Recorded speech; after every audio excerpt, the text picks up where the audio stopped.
Hi everyone, today we are with Augustine and I am in Bangalore and she is in... Melbourne.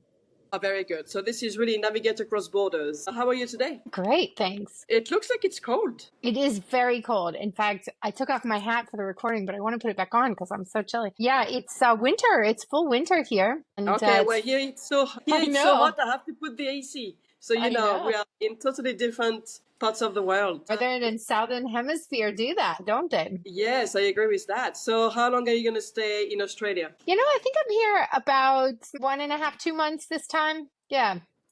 I uh I Okay. I like to just travel, go where I want to go, and this one seemed like a good place to land. Get a little winter. I take winter in about every 2 or 3 years. Okay, well then this is good. So if your life would have a theme song, what do you think it would be? Oh, I have a favorite song, and I think sometimes we love things because they are reminiscent of themes. And I'm a big fan of Sean Hayes. He has a song called Soul Shaker, which I Okay. like, and it has a sentence in there about you can't figure out whether you're born early or born late, like because I don't quite fit into the times or my generation or my age group or whatever. And so I think that probably Okay. best describes me. So you would say you are a person who is outside the box. Definitely. In any box you think of, I'm outside of it. Okay, well, that's very good. And okay, so I know you've traveled a lot and I know you like to eat. So what's the weirdest food you've eaten in any country? Oh, well, Australia is a good place for it, alligator and kangaroo and all that kind of That's stuff. true. I've had a lot of weird dishes here. Yeah, I don't know. Nothing really comes to mind. I'm pretty adventurous. I try a lot of things. I think I had like bugs in Asia one time. I don't know. Me too. And I found it quite interesting. And Yeah. what's one cultural habit or tradition from another country that you've taken part of your life because you've been to a place and you say, oh, well, that's an interesting custom, and now this is part of your life. Yeah, I love the French custom of kissing on both cheeks. I try to sort of take that into my life. I think it's such a warm greeting, and like anyone who receives that thinks they love me. So I like to Very use nice. that. Yeah. Okay. So these questions were just fun questions, but how would you like people to get to know you? Who are you? Where are you from? Yeah. How would you Well, like to introduce yourself? sure. My name is Augustine. I am a midwife of 25 years, but I midwife so much more than babies. I midwife businesses and I midwife people's transitions. Now, in this part of my life, I'm really focused on helping people who feel stuck or lost kind of locate themselves and get back on their path. So I work with people who have chronic illness diagnoses, people who have massive career change, or are in some kind of life crisis rearrangement. And I love to help women, especially, regain their health. I personally went on a really crazy health journey to reclaim my vitality. And so it's really meaningful to me to see other people get that back. So basically, you have been through this, so you feel you Yeah. can help people. Okay. Yeah. Well, I mean, I think Why that's the not? only way we really can help people is to have Right. some measure of experience. And I Mm. take the skills of helping literal transitions of people arriving on the planet in the birth room to Okay. the functional foundations of that, which is like how I call it the physics of transformation and Okay. helping other people achieve that. Yeah. That's very good. So where were you born in the US? I was born in Virginia. I was airlifted out 2 hours later. It began my travel career very early. No, I was Okay. very sick as a baby and moved to a different hospital. And I always joke that that's how Ah, I learned to travel. But yeah, I lived in 13 different states in the United States, and I've lived in many countries. I've been in 22 countries this year alone. I'm definitely I'm a mover and a shaker. And I would say I hesitate to call myself American at this moment. It doesn't, they don't always feel like my people. And yet, obviously, that's a generalization because not everyone voted for the current reality. But I okay. definitely feel like it's really great to be international right now. So basically, in the US, you have moved in different states, and I usually Yeah. ask people what's really striking from the place where they're from in terms of culture. But I know the US is so diverse. Yeah, it is. It is. Yeah. So, okay, so you And say I you were got born in. I got a lot of overlap of those cultures as well. My parents had me in a off-grid hippie commune in the mountains of West Virginia. So I grew up riding a horse to school and hauling water from a stream and blowing a candle out to go to sleep and cooking on a wood stove and a Oh, very, that's interesting. yeah, very primitive kind of childhood. I didn't actually know TV existed until I was 6. I remember the first time I tasted sugar.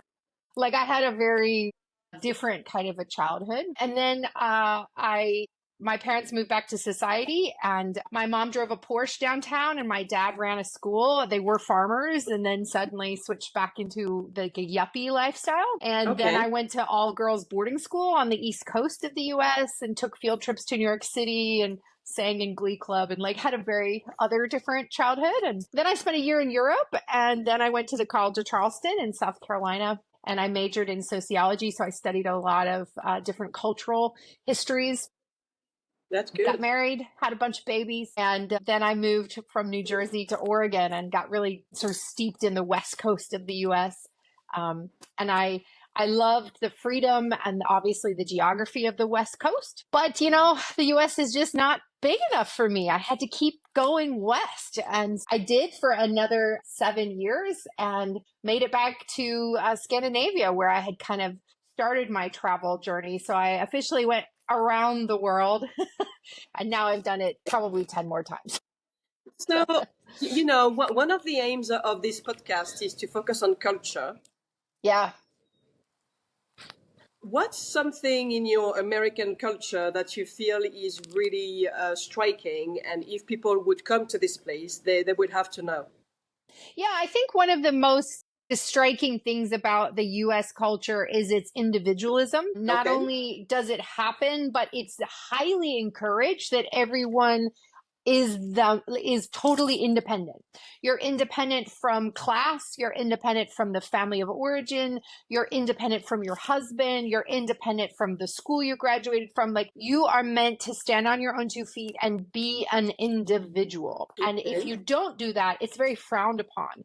Like children living at home past 20 or 22 is kind of frowned upon in the US because you're not on your own 2 feet. And that is in Mm-hmm. striking conflict or, you know, contradiction to like say how it is in India where we met is, Yes, you that's know, true. children live at home till 40 and it's celebrated and no, don't move out, stay at home. We want you here. And it's a Mm. huge difference. So like I moved out when I was 14, my children all moved out when they were teens and that was celebrated.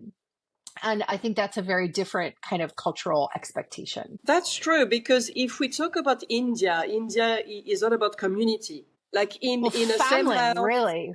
yes, Family, in the even. same Yeah. house or in the same apartment, you can have several generations living Yeah. together. And that's Whereas, as you are celebrated. saying, in Yeah. the Yeah. US, everyone has to take their own. Exactly. So I think that's a So, do big you have any difference. preference? Do you feel closer to the community type of culture or to the individualism Well, culture?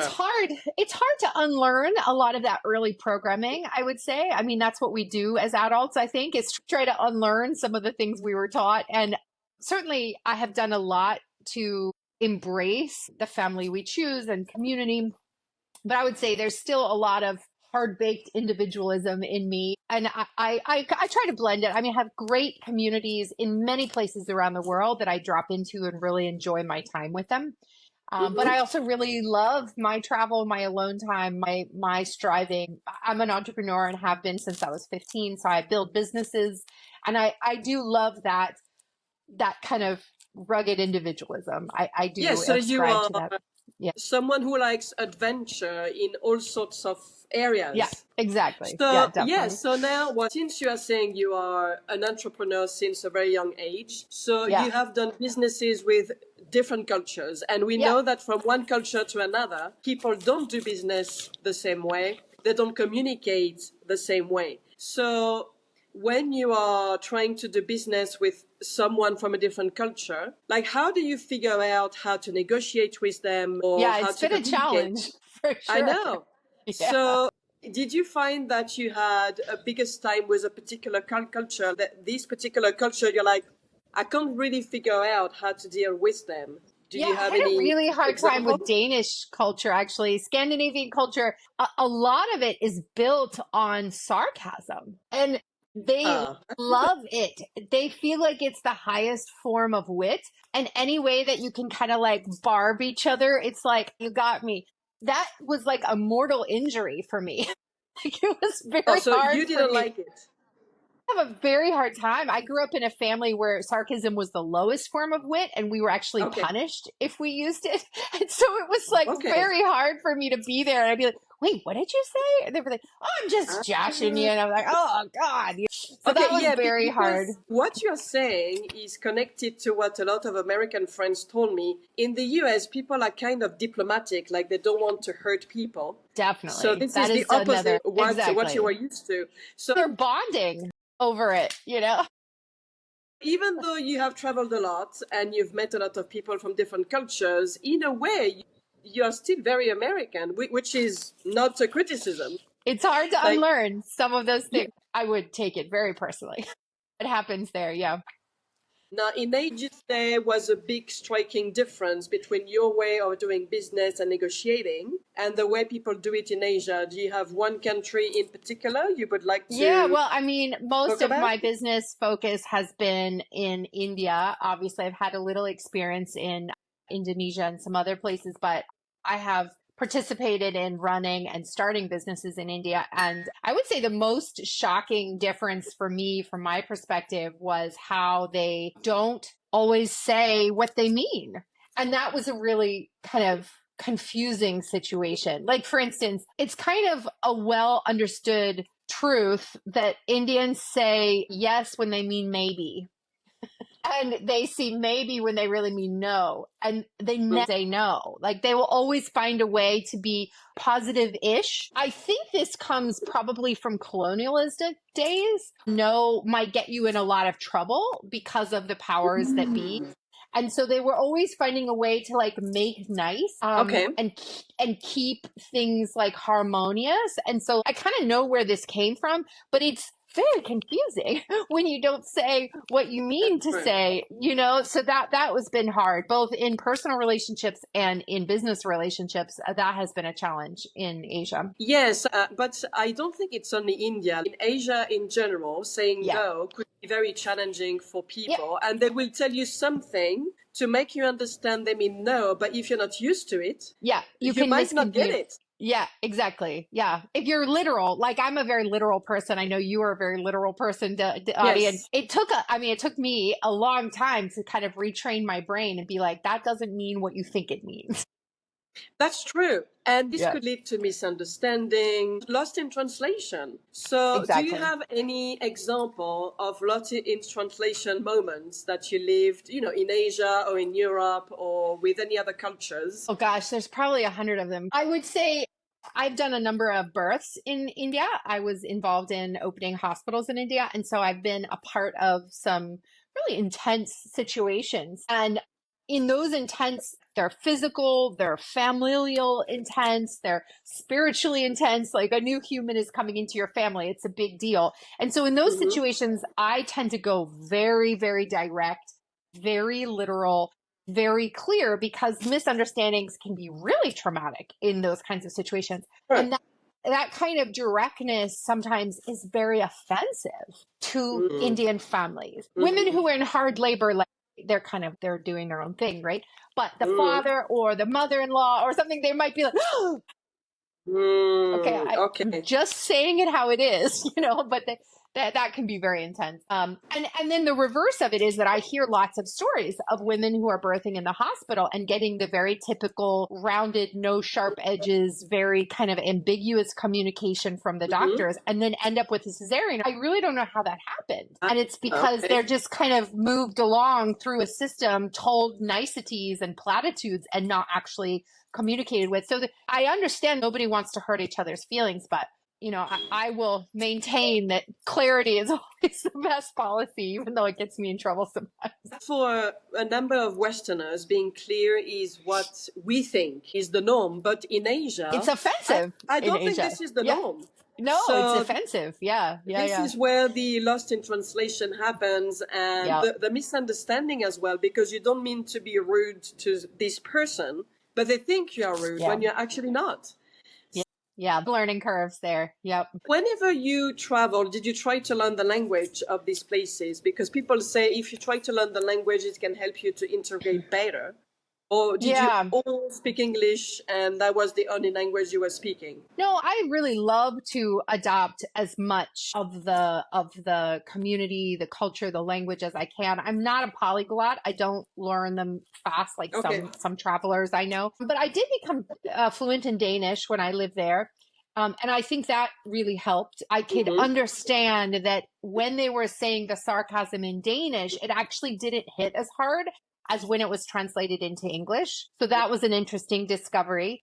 I did become fairly, I mean, I would say maybe C-level fluent in Spanish in my travels in Mexico and various Spanish-speaking South America, Central America cultures. And I would say I love Spanish. I feel like it's such a softer, rounder, gentler language than English. I did pick up some Bahasa Indonesian, and I really, really tried to learn Hawaiian when I lived in Maui, but it's very hard for me. I did not get that one. And then living in India off and on for the last 4 years, there's words I've picked up, you know, in Hindi or in Kannada, you know, like one word in Tamil or something, just to be able to communicate with the taxi driver or with people that are not fluent in English. But I have not picked it up. I feel like there's so many languages in Bangalore. It's hard to even know what would be meaningful, what would be useful. There are so many languages in India itself. Exactly.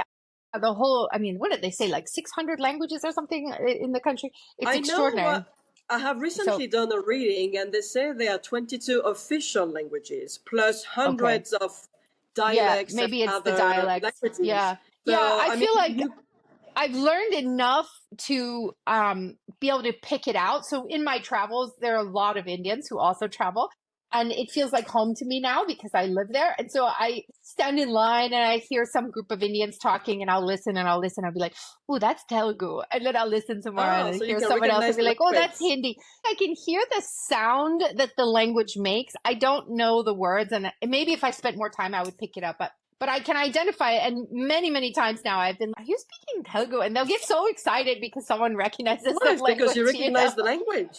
But I don't know enough, you know. The one word that I have picked up in Hindi that really I think is a word that describes so much about the culture is Jugaad.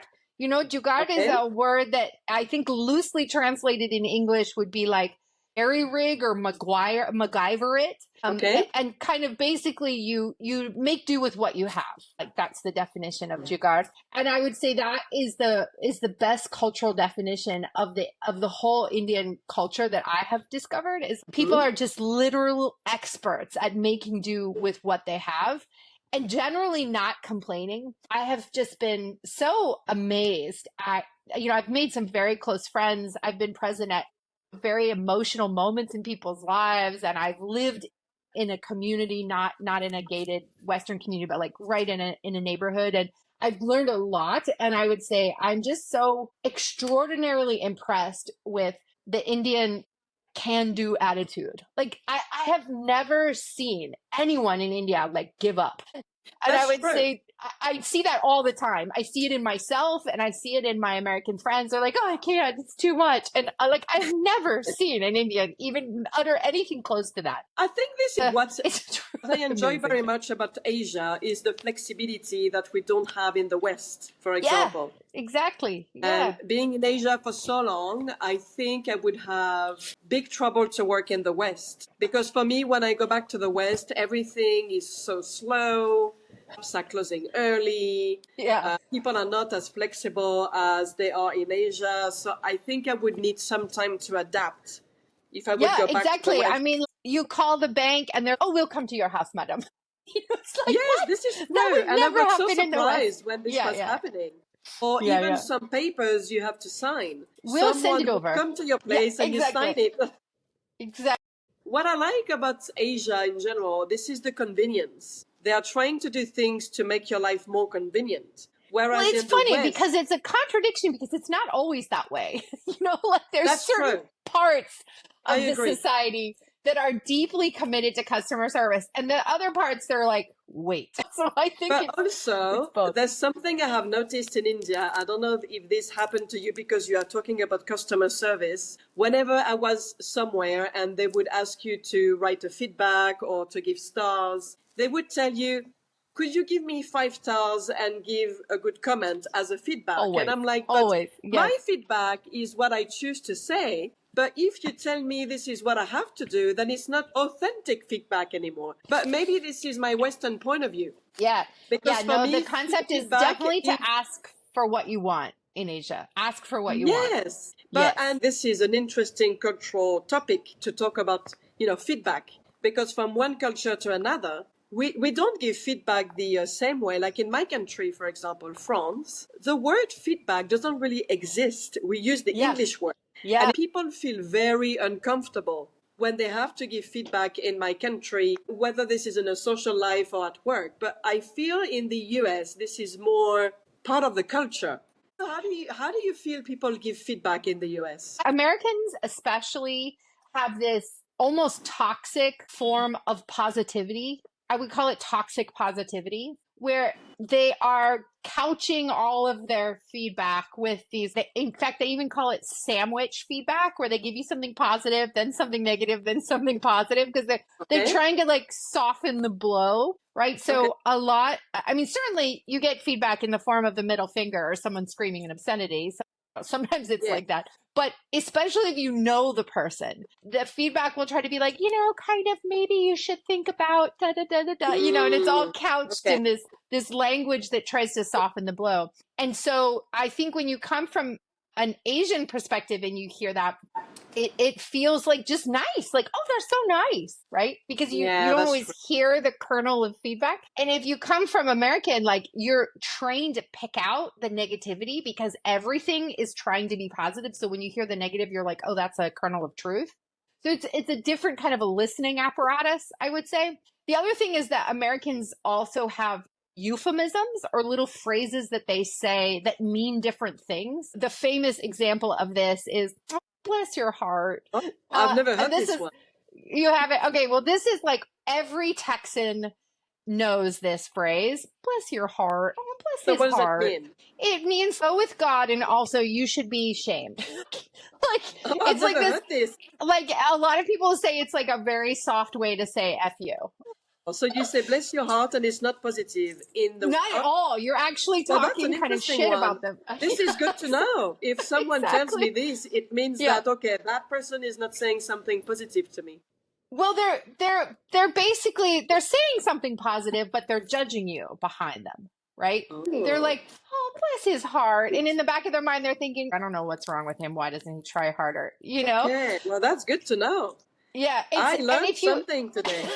no, so this is what I mean. Like, I think it's like toxic positivity. There's a lot of Hmm. Americanisms that they sound positive. So if you're not from But the it's culture, not. you'd be like, "Oh, they're so nice." But then when you get deeper, you're like, oh, this has lots of Well, double meanings. the nice topic you are talking about. Last week I was interviewing someone who is from Minnesota, and he was saying people are Classic nice. nice, but Yes, they're not kind. So that's in, it. in the That's the US, you make the difference. difference between like being nice and being kind. So how would you Yeah. explain that? Because for me, I don't see the difference between being nice and being kind. That is a very important distinction. He is spot on. That is an Americanism right there. And the definition of a nice personality or a nice person or a nice conversation is that it doesn't ruffle any feathers. It Uh, prioritizes harmony over everything else. okay. So you would be talking, oh, oh yeah, it's a little cloudy, but the sun will come out soon. That's a nice statement. Or I Okay. really love your scarf, even though like your pants are not pretty. They wouldn't say that, right? It would be only focusing on the positive, right? So that's nice. And nice is very surface, actually. And so if you just meet someone at a cafe and they're nice to you, you would expect that because the only other option is that they would be rude to you, right? So nice Mm, on surface reactions is great. But what he was referring to is what happens when you have close friends or you're okay. maybe dating someone or, you go see your mother, right? If Okay. they are nice to you, then they are prioritizing harmony over actual honesty. And so the difference is that kindness Kindness is I'm going to prioritize the goodness between us or the highest version of you. And so you could be kind and say, girl, that does not look good on you. Ah. That So would be like, kind, actually, so because this I'm saying, this don't go out in that. That doesn't flatter you. Like, you should not wear those pants. That's kindness. It's not nice, but it's kind. you care about that person and you know she's not Exactly. going to be looking good. So this is referring to the feedback. So like Exactly. a genuine feedback, you will be kind with the person. You would be kind and you would say, honey, you got a Okay. booger in your nose. Take that out. That's kind, right? It's not nice because you're making someone reflect on the things that aren't pretty. But Yes. that's kind of the difference between the surface Americanism, which is pretty at all costs. Let's just stay on the surface. Everyone has harmony. We're not going to ruffle any feathers. Compared to kindness, which is like, I'm willing to be honest with you. That's how much I like you. And this is for your own good. Or the good of us, because if I kept this in and looked at your booger all day, I would think differently about you. Like it's Yeah, actually it's kindness to be real with someone. And Americans really, really struggle with authenticity. And it's because we have been sold a bill of goods, either because of commercialism and capitalism or just this bizarre individualistic lifestyle that we grew up in. But we've been sold a bag of goods that basically says you need to fit in order to belong. That there, like, nothing could be further from the truth, actually. There are incredible researchers like Brene Brown helping us understand that the opposite of fitting in is actually belonging, right? Because fitting in means I'm willing to shrink myself to be liked. And there could be nothing different. Like, that's not belonging. That's actually self-annihilation, right? And so it's really powerful to wake up to your authenticity. And it's what it does in American society anyway, is it alienates you from a lot of people who aren't yet willing to meet themselves in that way. And like at the start of our conversation, this is kind of why I was like, they're not my people. Like I have a hard time there because I can't be surface. I can't be fake. I can't shrink to fit. I can't be digestible. Like you can choke. I don't do that. Like you can choke on me. That's okay. And that doesn't fit so well in the United States culture because people are so focused on fitting in at all costs. I mean, if you just watch any of the major reality shows, you can just watch this in action. The Real Housewives of Beverly Hills. Come on. It's so inauthentic. It's actually laughable. But there are hordes of people annihilating themselves, self-forgetting, and self-abandoning in order to fit in with a group of people that talk behind their back. And that is just, they're really nice, but they're not kind. They're not kind. Yes, exactly. But I feel that what you are saying is interesting because you are not the first American person who is telling me, and I'm realizing that the American people who speak like you are those who have been out of the US. But I think those who are staying in the US, they are not aware of it because they're not traveling. In fact, I read a statistic recently that 50% of Americans do not have passports. Okay. Which means that there are two very distinct American groups. And the rest of the world only knows the 50% that travel. And so if you generally like Americans but hate American politics, it's because you're actually dealing with two separate subsets of humans. Ones who prioritize passports and travel have a global perspective that exits the very curated propagandist media that Americans are shown. I mean, a lot of people who are not American believe in it because, especially in Asia, because I know it's a lot of Asians. Machine. Oh, I want to go to the US, the American dream. So I think it depends on the perspective here. No, it's even Asians who travel and try to make a life there will give you this feedback. There is no way to make it ahead anymore. We're in end stage capitalism, and there's no money to be made in a major way unless you are the unicorn startup, right? But like the majority of people are still being force fed this messaging from all the exported American media that basically says you can achieve financial independence and like good life. And that is not true. You can't drive down the main street of any city in America without it being lined with tents and people living on the street. I see way, way more homeless people in any city in the US than I do in any city in Asia. It is a shocking problem. 5% of Americans are one paycheck away from bankruptcy, one medical emergency, one car accident, one layoff.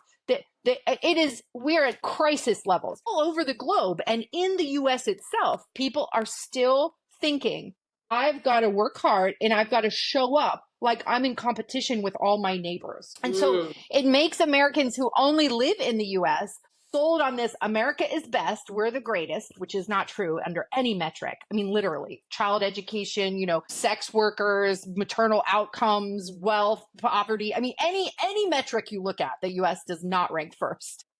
GDP spending on wars, just any metric, we are not the first. And yet that messaging is still everywhere. And so people believe it. What it makes Americans do is it makes them obsessed with buying the next big thing and looking like they have status and looking like they're climbing that American dream ladder, which really just doesn't exist. I mean, if you keep your savings in a bank account, you're actually losing money every year because of the rate of inflation right now. And nobody really puts together the fact that everyone's getting poorer.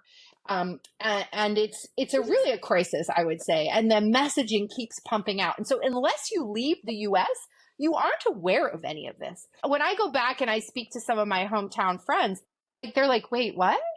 They really have no concept of this. It's only, a lot of people don't realize this, but when you're in the United States, you get 2, maybe 3 pieces of international news a day. That's it. Nothing else cuts through. It's all regurgitated messaging from what the companies want you to believe and buy in the US.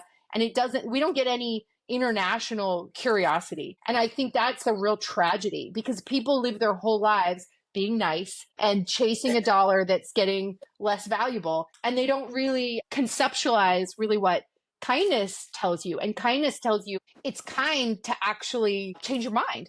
It's kind to change your clothes. It's kind to do something really different. And I think that's where I feel really blessed is I've been international for more than a decade.